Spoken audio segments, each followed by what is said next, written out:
तीन जादुई फौजी। बॉर्डर के पास एक गांव था। गांव से 2 किलोमीटर दूर एक बहुत बड़ा घना जंगल था जहां पर बॉर्डर था। उस जंगल की रक्षा के लिए बॉर्डर पर 3 फौजियों को तैनात किया गया था। वो जंगल हजारों साल पुराना था। उस जंगल में बहुत ही खूंखार जानवर रहते थे। गांव वालों का मानना था कि जंगल की रक्षा स्वयं जंगल देवता करते हैं। वो तीनों फौजी दिन रात ड्यूटी करके बॉर्डर और जंगल की रक्षा करते थे। जंगल बहुत घना था, इसलिए हमेशा आतंकवादियों का खतरा बना रहता था। 3 फौजियों को बॉर्डर पर अलग अलग जगह तैनात किया गया था। वो तीनों पिछले 10 सालों से यहाँ पर ड्यूटी कर रहे थे।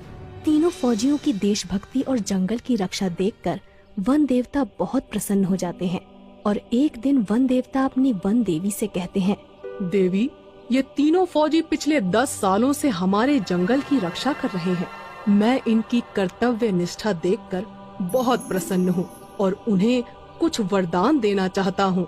तब वन देवी कहती हैं, हे नाथ, आप बिल्कुल सही कह रहे हैं। तीनों फौजियों को वरदान जरूर मिलना चाहिए।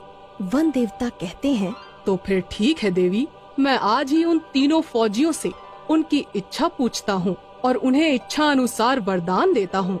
इतना कहकर वन देवता वहाँ से गायब हो जाते हैं और पहले वाले फौजी के पास पहुँच जाते हैं। वो पहला फौजी अचानक से वन देवता को देखकर आश्चर्यचकित हो जाता है और कोई जादुई भूत समझकर अपनी बंदूक से वन देवता को गोली मार देता है। लेकिन उसकी गोली से वन देवता को कुछ नहीं होता और वन देवता कहते हैं, रुको फौजी, मैं वन देवता हूँ। फौजी डरते हुए कहता है, प्रणाम देवता, मैंने आपको पहचाना नहीं, मुझे माफ कर दीजिए। तब वन देवता कहते हैं, कोई बात नहीं फौजी, तुम पिछले 10 सालों से लगातार इस जंगल की रक्षा कर रहे हो।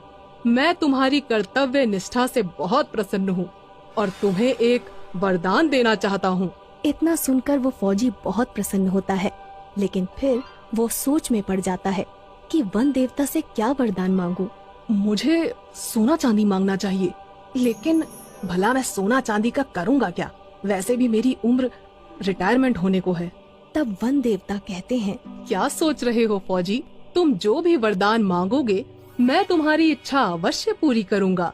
तब वो फौजी कहता है, वन देवता, मैं सोच रहा हूँ क्या वरदान मांगू। तब वन देवता कहते हैं, मुझे कोई जल्दी नहीं है, तुम चाहो तो अच्छी तरह से सोचकर वरदान मांग सकते हो। तब तक के लिए मैं चलता हूँ। इतना कहकर वन देवता अंतर ध्यान हो जाते हैं। वन देवता के जाते ही वो फौजी लगातार सोच में पड़ जाता है कि उसे क्या